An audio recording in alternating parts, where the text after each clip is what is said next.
Hello, everyone, and welcome to Sold with Updike Pugh, episode 310. I'm Jeff Updike. And I'm Weston Pugh, and today we have a great house over in Northwest Dallas that is really, really well cared for. Very well cared for, very well updated. And in the second half, we are going to review 3 articles that we ran across this week and talk about whether we agree, disagree, or just some thoughts about them. What do you think? Interesting. Yeah. We'll see. Something different. We're trying. I thought I would share the Belize trip that I just got back from. So we have a few pictures and some videos. This is actually how you go from Belize City to San Pedro.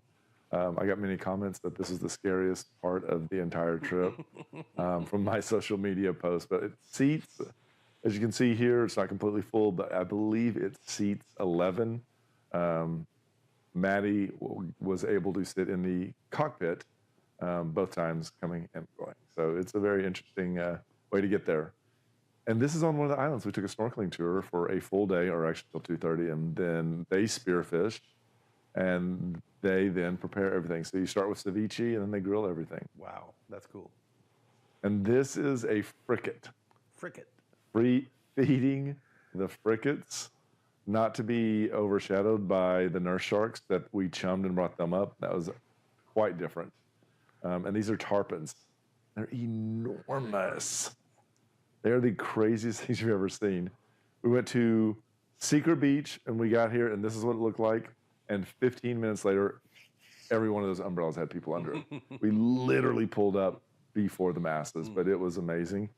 And on the last night, we had a really nice dinner, took a boat out, a small little place to eat, made the storage containers, but it was really great and good food with a really cool sunset. That was beautiful. So Belize, highly recommend. If you would like the places that we went to, I thought that we did a really good job, aside from the enormous waves created by how windy it was. We were not able to scuba dive. You have actually been there for multiple scuba dive trips. Beautiful. It is stunning. Even the scuba dive was great. We actually got to see a manatee at one point. Oh, wow. Did not know that manatees were in that portion, but because of the way that the keys are set up with some of those mangrove Interesting. little buffers, they hang out. So we did. Cool. Yeah. So let's jump into Market Watch. This is what's going on in Dallas County over the last 7 days. We traditionally compare week to week. We didn't do that this week because we didn't do a show last week. But this does show you what is happening out there.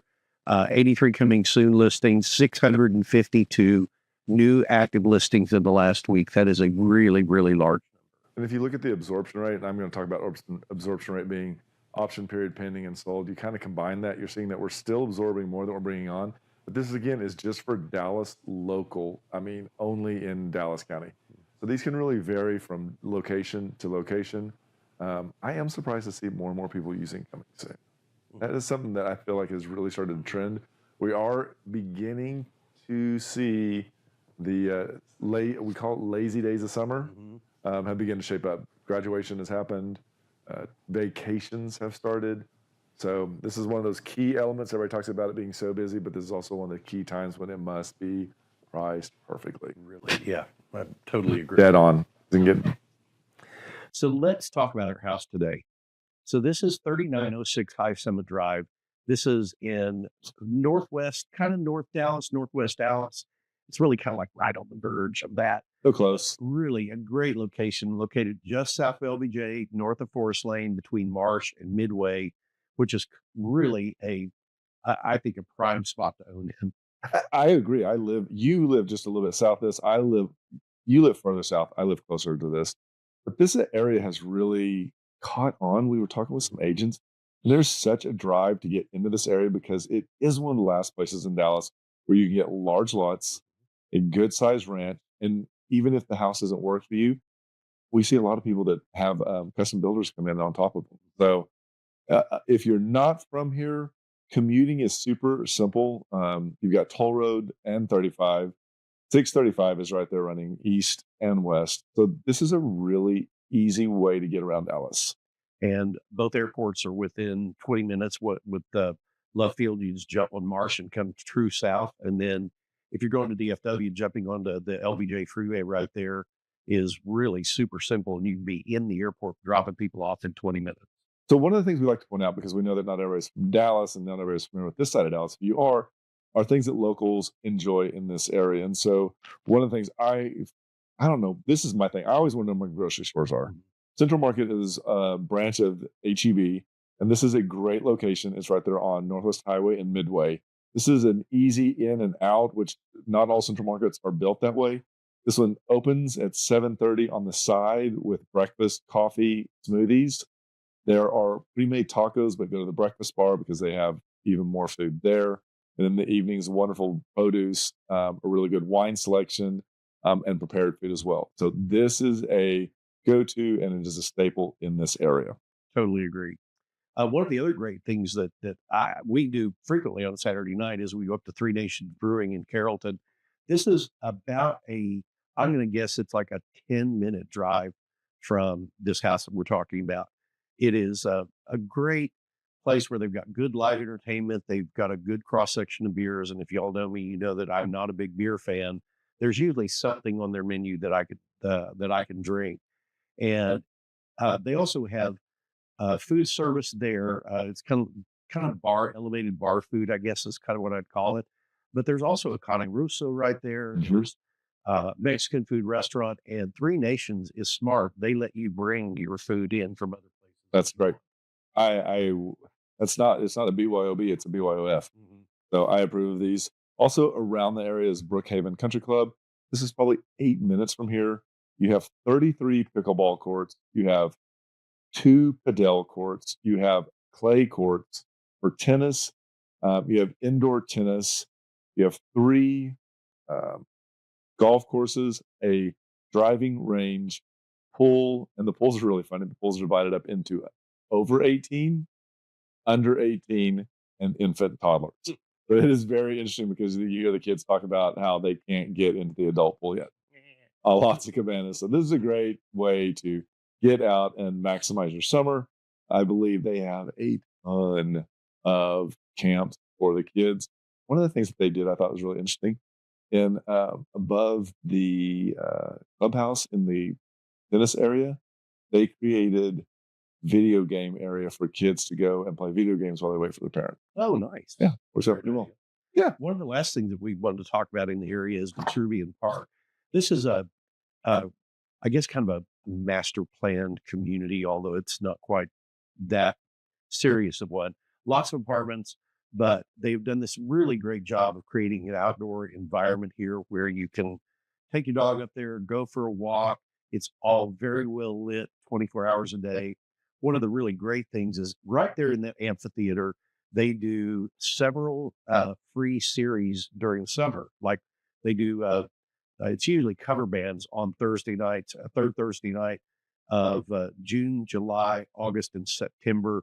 On the 26th of this month, a group called British are coming, which is a British cover band. British is going, and you bring your chairs, you bring your drink, you just bring your food, you just come and hang out. There are people always dancing. It's Really? just a lot of fun. I actually Mark and James. I should call Mark and James to see if they want to go do that because he's British and that works out for Yeah. so good times. Great. So let's talk about our home. Let's do this. This is 3906 High Summit Drive, and this is at a really great 4-bedroom, 3.5 bath. And if you really want to see how well this home was renovated or Right. where it was and where it is now, call us. We'll show you the old pictures from when these owners purchased it. But they've done so much to update this house. It's amazing. Wide open floor plan as you come in. Those are 40-foot, 40-inch wide front door. Those are all custom steel, custom glass. And then they did the same thing going right out the back onto the patio. Double-sided fireplace, great storage here. This is the other side of that wall that we were just looking at. That is the family room. And it's just a really nice, warm house. And they did the flooring throughout the entire house, and this has been Ashmore flooring, and it really does set the backdrop. We had an open house, and it was one of the top things that everyone was talking about. It's an easy flow pattern. One of the things I love about this too is there is no popcorn, There's no carpet, and they have museum finished the walls. One of the other things that we always talk about when we're showing buyers houses, energy efficiency. So the windows have all been replaced here, which really does begin to add up. When you talk about a house that has this many windows, they've also done a really good job updating the kitchen smartly. They did Ansacs tile in the backsplashes. You have a solid surface counter, induction cooktop. If you'd have seen this kitchen before in the other when it was original, it just felt super enclosed. They've really brightened it up. What is the name of the cabinets on this one? Wood mode. The wood mode cabinets are impeccable. There's a really smart custom pantry that's in the back. But this house really does have a compact but extremely useful scenario and layout. Yeah, just over, or excuse me, just under 2,200 square feet. You really have, I feel like you've got a great sized master bedroom that is a king size bed. You have a big walk-in closet that I think is about 16 feet Yep. long in the master bedroom. And then you got these really cool double doors that go right out onto your covered pergola. This is the master bath. You Did you know that that is a custom white oak vanity that they had built in there? Interesting. I like that also that the mirror lights up around, like Adrian's does. So it kind of works the way that you would see in a hotel or a resort. Nice walk-in shower, making the most of having the sliding mechanism for the glass as well because of the space. But overall, it's a great combination. Now, we said it had 4 bedrooms, and so we're going to take a look at the first one. We set this one up as an office because we thought, you know what, this kind of has the versatility here. And it's a good floor plan for that. One of the things that they've also done is refinish these parquet floors, which is really great. Ceiling fans throughout as well. And to keep this cool, the HVAC compressors and condensers were replaced in 2021 and 2022. So you've really got good flexibility on all of these bedrooms. These 3 are all about the same size. The windows in all these have been replaced as well. You've got so much flexibility as to what you want to do. But when you continue to the outside, you see the covered pergola that has been installed. This fencing has all been done within the last 5 years, and there is a lot of custom planting that is done. Actually, it's a board-on-board fence that is stained. I love the way that this has the feel that it's going to bloom throughout the year with the pink yuccas, the lavender, also the cannas. They've done a smart thing by creating 3 different seating areas, actually 4 if you count the 2 chairs at the back, but you have a sun deck, you have a seating area, and then you have the area covered over the pergola. And I think it allows you enough versatility that whether you're entertaining or you're just sitting out here drinking a wine or coffee, you feel very, very happy. And the pool's in fantastic shape. It's had a new heater done. The DE filter has been replaced just in the last couple of years. And this house is, we talk about move-in ready. This is move-in ready. Move-in ready. So 100%. This is 3906 High Summit Drive. It's a 4-bedroom, 2.5 bath, 2-car garage built in 1967, just under 2,200 square feet. And it is priced at $687,500. So if you'd like to see other pictures of this home, just click on the link below. If you'd like to go see the house itself, reach out to us. We'll be happy to make that happen. And we'll be right back after this short commercial break. Did you know there are a lot of ways you can keep up with us? For starters, every Wednesday at noon, we host Sold with Updike Pugh, live from our Facebook and YouTube channels. Our show is dedicated to featuring some of the best homes in the Dallas market and about sharing timely information about market trends. But don't worry if you missed the show, because you can always listen to them on SoundCloud, iTunes, and Spotify. Still want more? Follow us on Instagram, where you get a first-hand look at what it's like to be a realtor. It's not always previewing homes for clients or getting them ready to go live in MLS.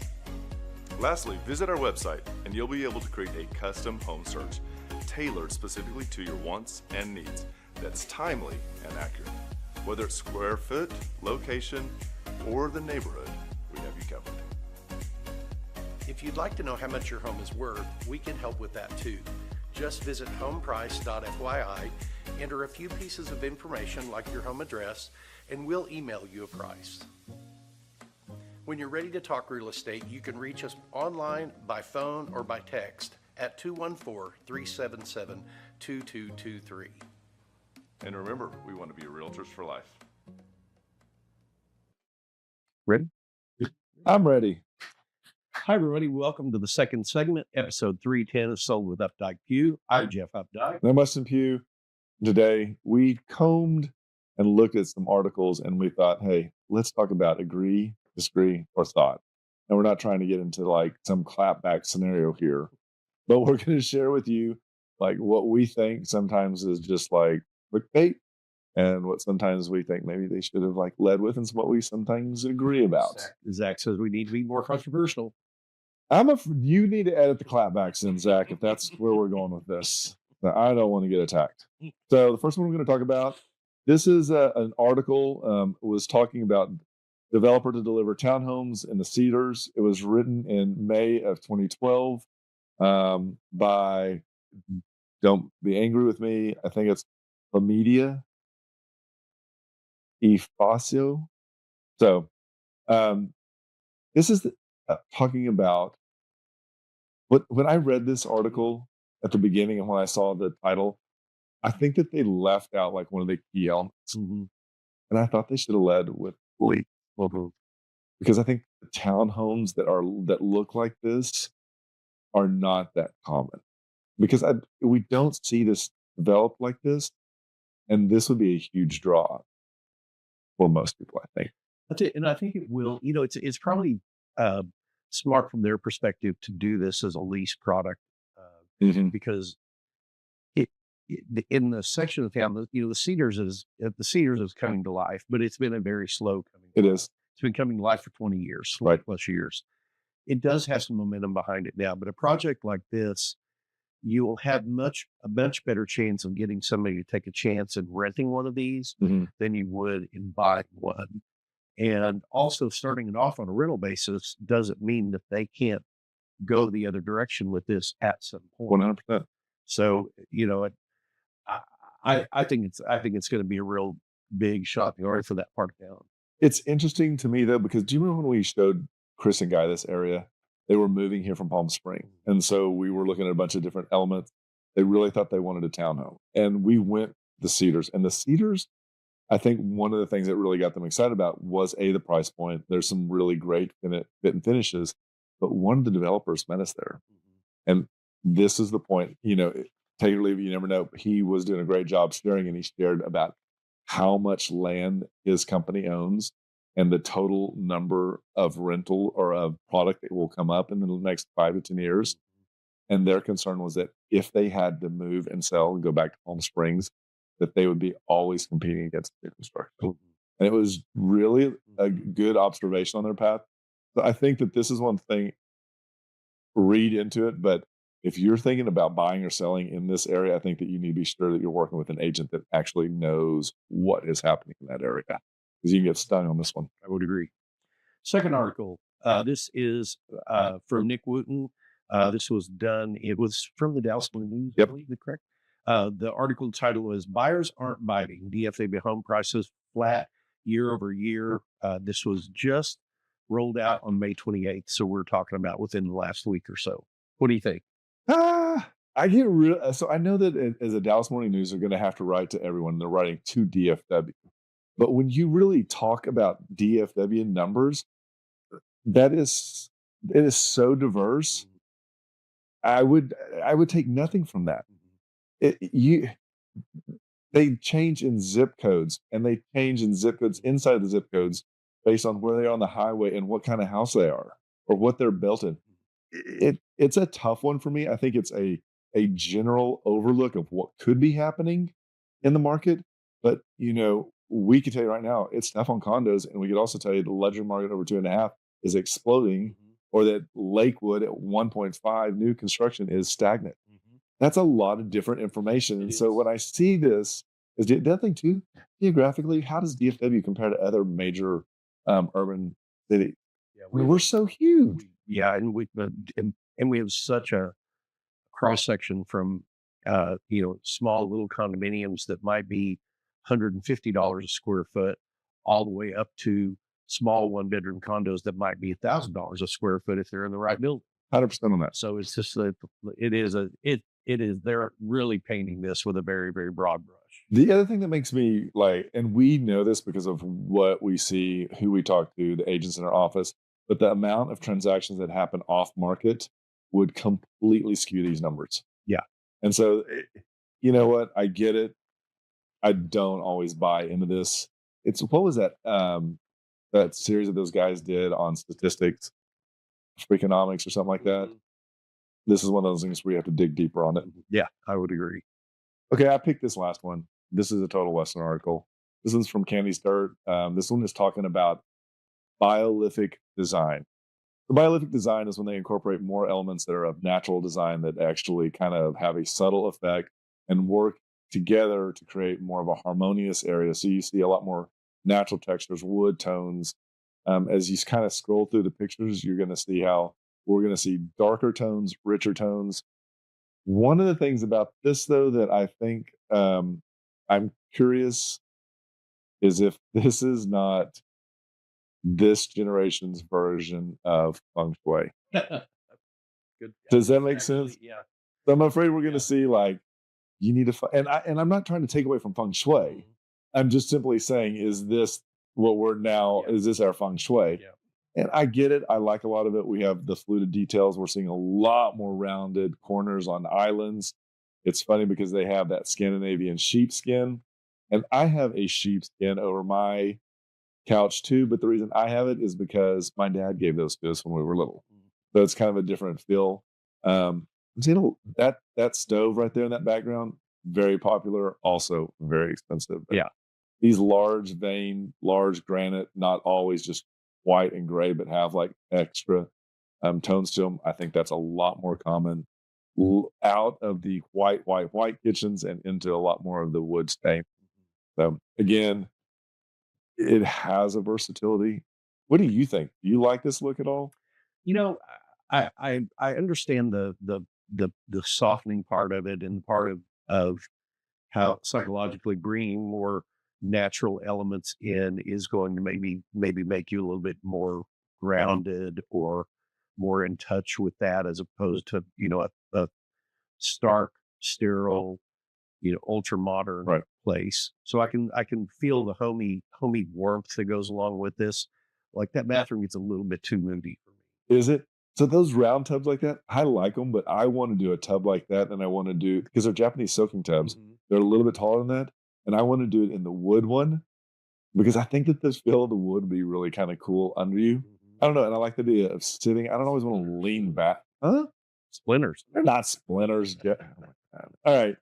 So this is say the word again, Jeff. I just about butchered it. Biophilic. Anyway, we hope you found this week's entertaining, to say the least.